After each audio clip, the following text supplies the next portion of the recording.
नमस्कार दोस्तों, आपका स्वागत है मेरा इस चैनल में जिसका नाम है मनी लेंस। मनी लेंस में हम बातें करते हैं शेयर मार्केट से जुड़े हुए खबरों के बारे में। तो चलिए शुरू करते हैं। आज के इस वीडियो में हम बात करेंगे केपीआईटी टेक्नोलॉजी के बारे में, जो कि आज लगभग 6 से 7% नीचे गिरा है। तो आखिर ऐसा क्या हुआ है कि केपीआईटी टेक्नोलॉजी या फिर आईटी सेक्टर की कंपनियों में ऐसा क्या हुआ है कि वो लगातार गिर रहा है? तो थोड़ा सा आपको हम इस वीडियो में थोड़ा सा इसका फंडामेंटल के बारे में बात करेंगे, थोड़ा सा टेक्निकल के बारे में बात करेंगे, जिससे आपको एक क्लियर व्यू मिल जाएगा कि आखिर हमको क्या करना है। या तो हमको एवरेज करना है या सेल करके बाहर निकल जाना है, एक क्लियर व्यू मिलेगा। तो आप इस चैनल को ज़रूर लास्ट तक देखें, इस वीडियो को लास्ट तक देखें।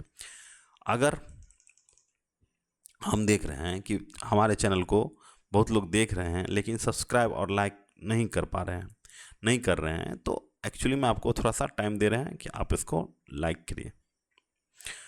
ठीक है, तो चलिए शुरू करते हैं।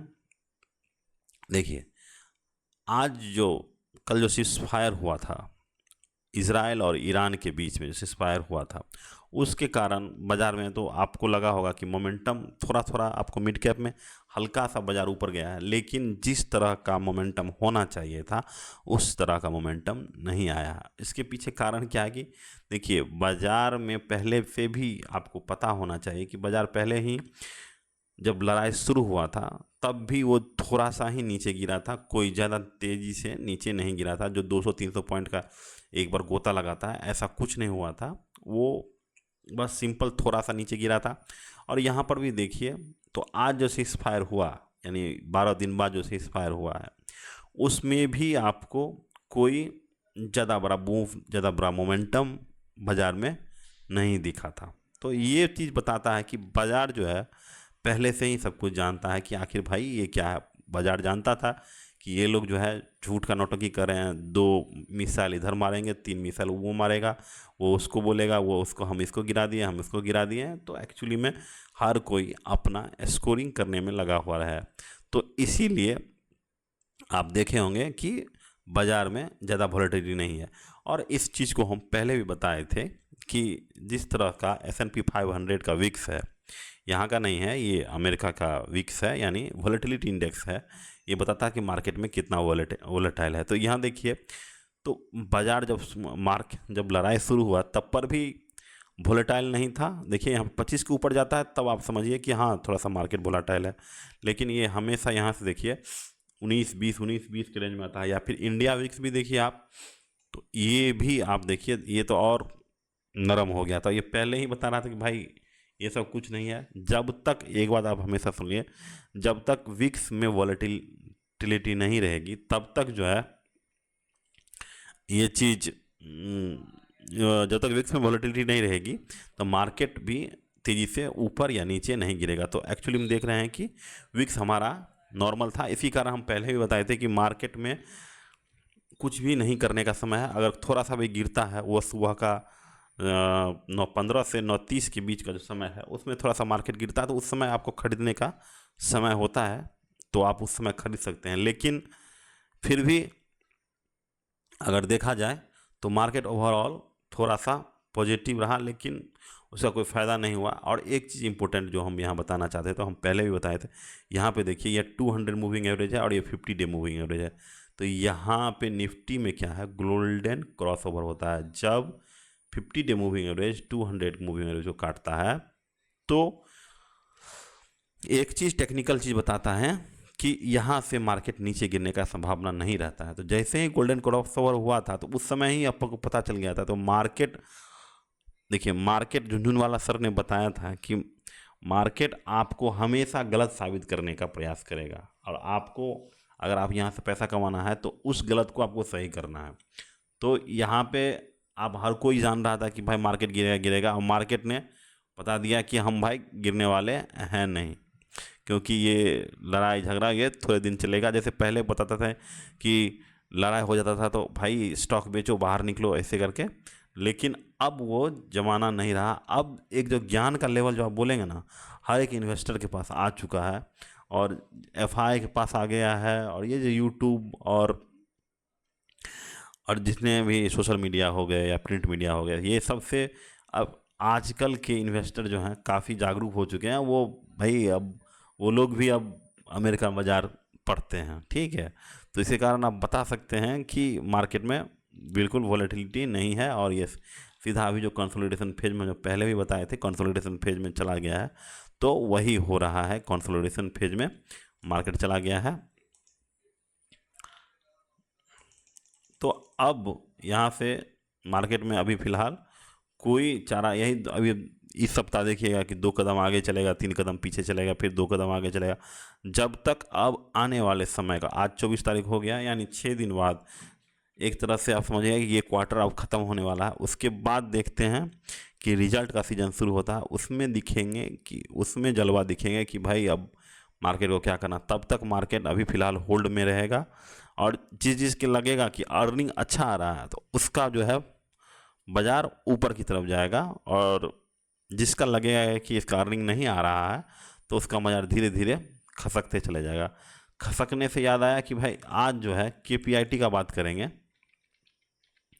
केपीआईटी टेक्नोलॉजी का देखिए 6 से 7% के आसपास, देखिए 6% के आसपास आज केपीआईटी गिरा है। तो केपीआईटी, तो सिर्फ केपीआईटी ही क्यों, आप देखिएगा कि सिर्फ केपीआईटी नहीं, जितने भी आप आईटी सेक्टर हैं सबके लिए ये चीज़ खतरे की घंटी है।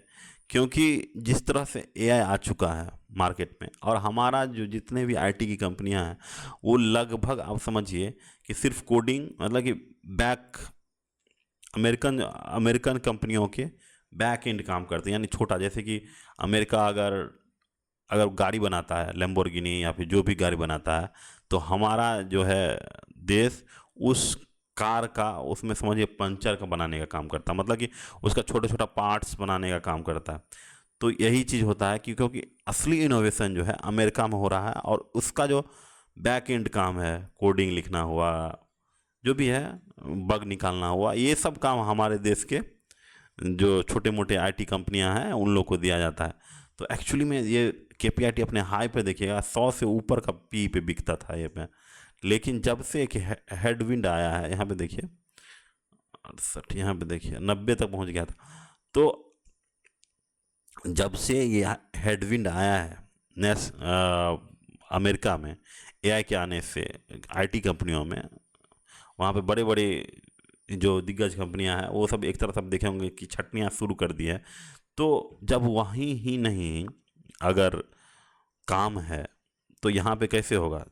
तो इसके जो कारण हैं, क्योंकि एक जो है बिजनेस का एनवायरनमेंट बिल्कुल ख़राब हो गया है, ये आईटी सेक्टर में बिजनेस का माहौल नहीं है, एक हेडविंड फेस कर रहा है, उसके कारण भी समझिए। और दूसरी बात यह है कि केपीआईटी के मैनेजमेंट ने बोला है, केपीआईटी के मैनेजमेंट ने बोला है कि भाई हम जो है अगले क्वार्टर के रिजल्ट में वो जैसा पहले का पोजीशन था वही होगा, मतलब कि जो पहले आ रहा है उससे थोड़ा सा कम ही आएगा प्रॉफिट, लेकिन उससे ज़्यादा नहीं आता, लेकिन कि हम में अभी फ़िलहाल कोई अंतर नहीं हो। तो जैसे ही अगर हाई पी ये स्टॉक है, जैसे ही पता चल गया है कि भाई अब इसमें अब ग्रोथ नहीं है, तो मार्केट उसको पहले ही बताते, वो तो बताए थे कि मार्केट को पहले ही पता चल जाता है कि इसके आने वाले रिजल्ट कैसे हैं। इसीलिए आप देखेंगे इसका जो शेयर प्राइस है आज 6% गिरा है।